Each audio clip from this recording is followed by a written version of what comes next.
This is Pet Life Radio. Let's talk pets.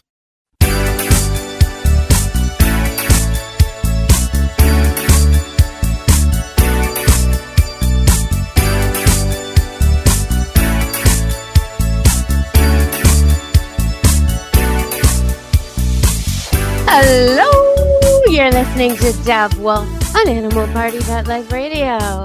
And today we do not have a guest because I've just got so many questions piling up and I have to answer them all, including our first ever voice clip question, which I'm really happy about. So all you out there listening, if you have a pet problem, pet comment, pet request, animal issue, something you wish you could ask me directly in your own words, please send me your voice clip question to Deb, D-E-B, at petliferadio.com.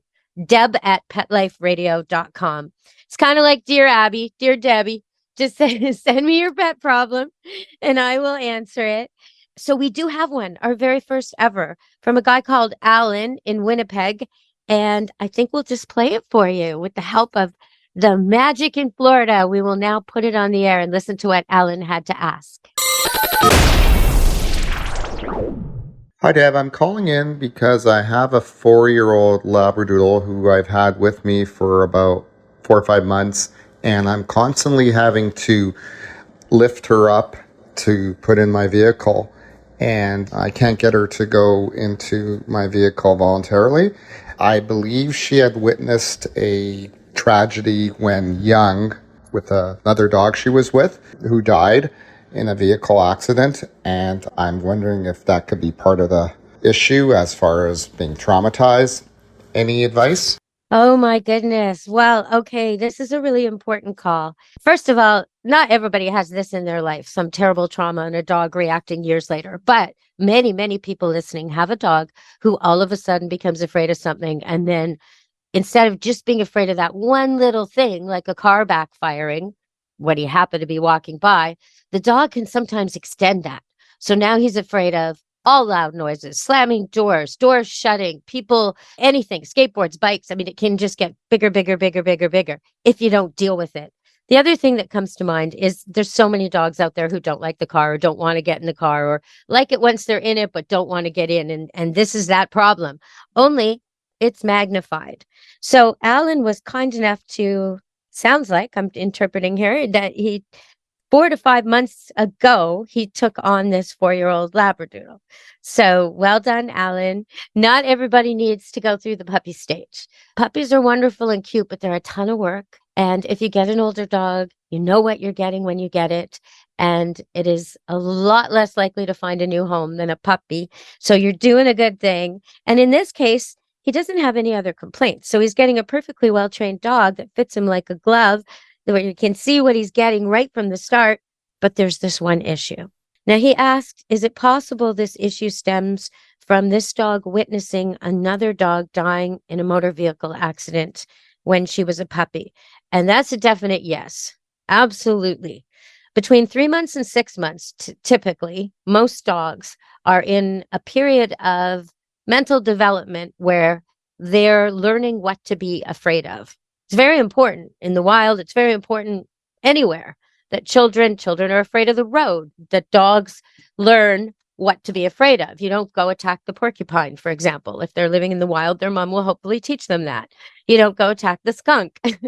But on the other hand, if you see a rat, well, it could be a nice meal if you're living in the wild, or a squirrel, right? Don't attack the raccoon. It will win. Attack something else. So, this is the kind of thing they're learning, what to be afraid of cars, afraid of aggressive people, afraid of bigger, tougher animals pursuing them, this kind of thing. So if during that period or any time during a dog's life, a dog experiences something that is truly terrifying, intense fear, adrenaline, and a bad ending, then the dog will remember that forever. They're not going to forget that. Even a dog who's maybe not so smart. Now, this is a Labradoodle. So labs are around 6 to 8 in the chart, I believe, maybe 10. And poodles are 1, 2, or 3, depending on what you're testing them for. So this is a brilliant dog in compared to other dogs.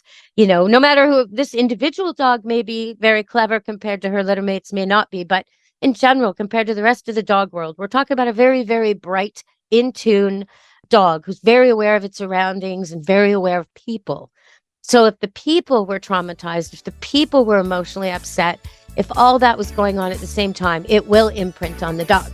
So how do we undo this? Is it fixable? Well, yes, it is. We're going to go to a commercial break and come back, and I'm going to tell you how we're going to fix this for this Labradoodle in Winnipeg. Stay tuned on Animal Party Pet Life Radio. Take a bite out of your competition.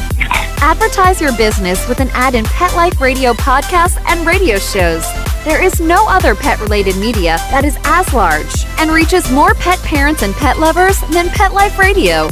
With over 7 million monthly listeners, Pet Life Radio podcasts are available on all major podcast platforms. And our live radio stream goes out to over 250 million subscribers on iHeartRadio, Odyssey, TuneIn, and other streaming apps. For more information on how you can advertise on the #1 pet podcast and radio network, visit PetLifeRadio.com/advertise today. Let's Talk Pets on PetLifeRadio.com.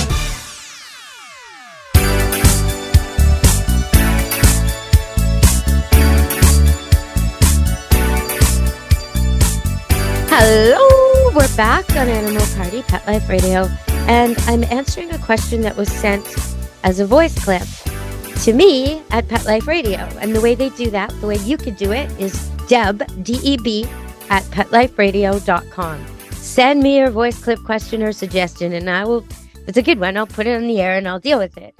If it's a really tricky question I can't answer myself, I'll book a guest who can. So here we go with the 4-year-old Labradoodle who's afraid of getting into the car. She doesn't seem to be afraid of car rides themselves, just getting in, which is interesting. And so some of this could be habit as well. Once the dog learns that you'll lift it in, it may just get habituated to that. This is the way we get into cars.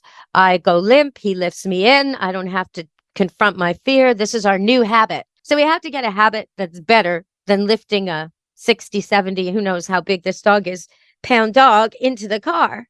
On the weekend, actually, I took some footage of a Labradoodle that was absolutely determined to get a Frisbee out of the sand at the beach, a 2-year-old Labradoodle. But I suspect that was a mini. I suspect this is a bigger lift in out of the car. And the new owner has been doing it dutifully for 4 to 5 months, but he'd like to stop. So how can you stop this? Well, first thing is you got to make the car seem like the best thing ever. So when you're not even using it, open the doors and put treats in there, put toys in there, hang out in there. If you're like into TikTok or something like that and you end up going down the rabbit hole and sometimes you find yourself online for 4 hours or whatever, sit in your car and do that with the dog. Like make it your hangout spot. Play music in there, hang out in there, have snacks in there. Just diffuse the whole idea that the car is where you witness tragedy.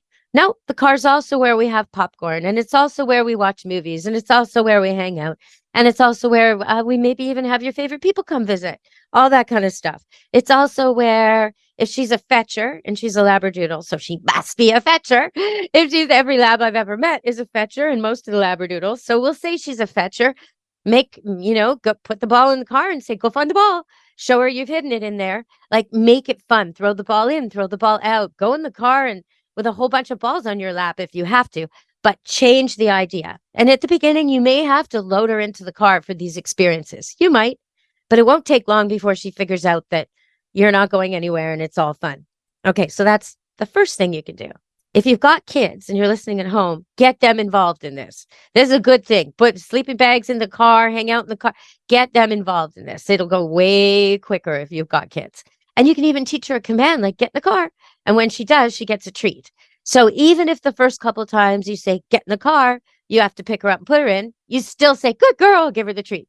And then she jumps out and you say, get out, good girl, right? You're using your commands as she's doing the things that are natural to her. Good girl, get back in. If she doesn't go back in, put her in. Good girl, give her the treat. Then you say, wait, good girl, give her a treat. Then you say, okay, get out. And she jumps out. Good girl, sit. And you repeat until she's just having a good old time, eating treats and chasing balls in the car. Step 1. All right, step 2. Step 2 is you make the actual car rides really, really fun. So I would plot your route ahead of time, go on Google Maps or whatever, make sure you hit every park that's close to you and do a circular route. So you're going to leave your house and drive maybe 4 minutes to the first park. Get out, play. Keep her on leash. Get back in. Do it again. Next park. Get out and play. Keep her on leash. Do it again. Do it again. Do it again. Do it again. So you spend a Sunday visiting every little park in the area, right? You're just doing a quick little drive out and play, back in. This is teaching her that the car is how you get to the fun and that you're never in there super long. It's never a nasty, long, arduous journey through mountain roads or some horrible thing that makes her nauseous. No. It's a quick, fun, easy, and we're there at the park. And you really have to make it happy, even if you're acting. Act really happy about this. If you've got kids, grandkids, nieces, nephews, somebody who can come along for this, that's great because they'll have fun doing this. And you get out and you just play at the park and then you get back in and you do it again and again and again. During this time, while you're diffusing her fear of the car, you want to try to avoid using the car to get her to anything that might upset her, like if she's scared of the veterinarian or something like that. Try to make all your car rides super happy, super short, super fast, wonderful, right? And at the same time, you're keeping up the training at home with come and sit and lots of little tricks and commands. So she's used to the idea that when you say something, it's a game. It's not an order. It's a suggestion, a great suggestion that if she follows it, she gets rewarded for. So why wouldn't she? It's a game. It's a game for a Labradoodle. That's how Labradoodles work. They love to play and they love to please. So that's two of the things that will work. And with most of the people listening out there, that's all you need to do. Your dog will learn to love the car. However, with this particular dog, we've still got the habit now where she's used to being lifted in, even though she doesn't need it physically. She definitely doesn't need it. Big Labradoodle, 4 years old. Come on. She can jump over the car if she really wanted to. So we have to diffuse that. So after you've spent some time playing in the car, step number 1, making the car a hangout. And then step number 2, making the car the vehicle that gets you to all the fun parks. After you've done that for a few weeks, to the point where she actually likes the car, she's still sitting and making you lift her in, probably. Most of the other dogs listening all over the world won't be sitting and waiting to be lifted in, but she might be because she thinks, Allan, that that's how you like to get into the car. So we have to change that a bit. And it might require lifting her 2 paws up on the car and then tempting her with something like a piece of smoked fish or a piece of steak or something she just never gets, some jerky, something that is just so, oh my God, I have to crawl the rest of the way into this car. And when she does that, oh my goodness, the praise goes wild, hog wild. It's like it's New Year's and the bell just dropped. Woo! Yeah. Way to go, Daisy. Yeah. And you make a big fuss over this Labradoodle when she gets it right. Okay, so that's how you're going to diffuse it all. Now, this may require you denying her some of those wonderful treats in her everyday life. Save those treats for the car. So she's getting her regular dog food and nutritious meals, but the extra perks that you love to give her, save those for the car. Make the car the most wonderful thing in her life right now, and it'll work. Okay, so Allan, I hope in a few weeks or months, you'll call us back and let us know how it's going. And if there's any troubles or consistent problems that aren't disappearing, please report back and we'll solve it at that time. And all you got to do is leave your voice clip at deb@petliferadio.com. All right, everyone, we're going to go to a second break and come back in a minute.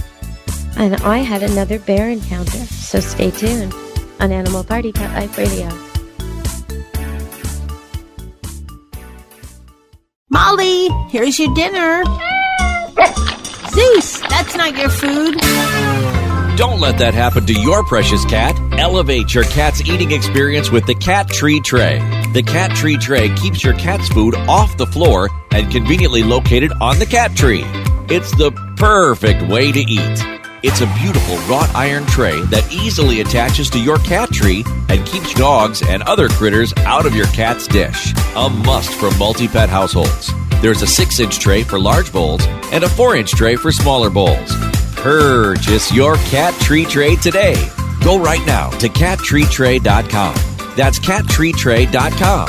CATTREETRAY.com. Let's talk pets Let's talk pets on Pet Life Radio. Pet Life Radio. PetLifeRadio.com.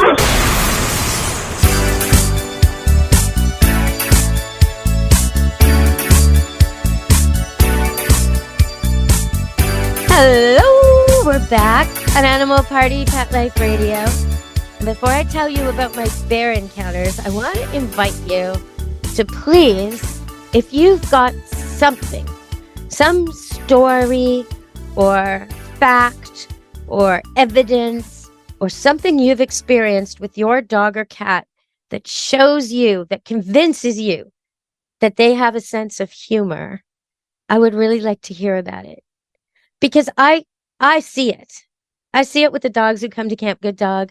I see it with my own cats.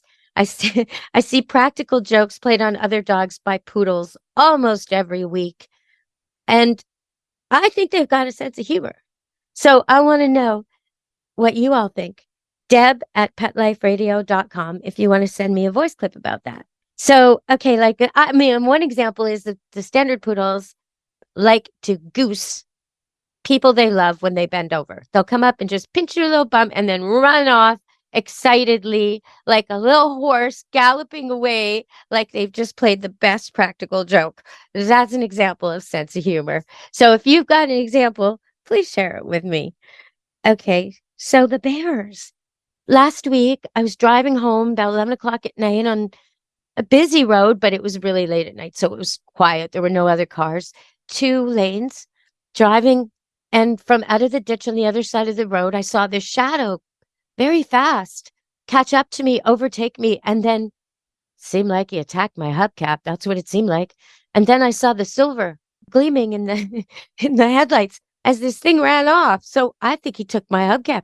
Anyway, get home. I mean, I hit him. I hit him hard, but he ran and he ran ahead of me and he ran for a few blocks before he bothered to leave the road. Couldn't catch up to him in my Mazda. I just couldn't go fast enough. So when I got home, and I didn't want to spook him either. He seemed to be very well. So when I got home the next day, I checked my car and it is big dent. Put it on Facebook if you want to see it. It's Deb Wolf Pet Expert on Facebook. Big dent in my car. I've never run into a bear. I've never run into anything in my life. But this is a new thing for me. Very surprising. And my friend who's a bear trainer, he said, bears are very tough. Don't worry about the bear. The only thing tougher than a bear is a bigger bear. And that's my friend Ivan, who works with bears all the time. So trying not to worry about the bear. And there was no fur, no blood, nothing. Just my car very damaged. And me okay. And the bear's okay.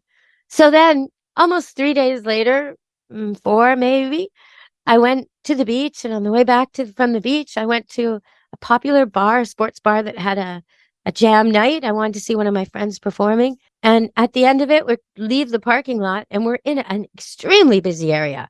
Giant shopping mall around the corner, big, lots of city, lots of cars, streets, people everywhere. And we're just pulling out of our parking spot, about ready to go back on the highways. Wait a minute, there's a bear. And sure enough, baby bear.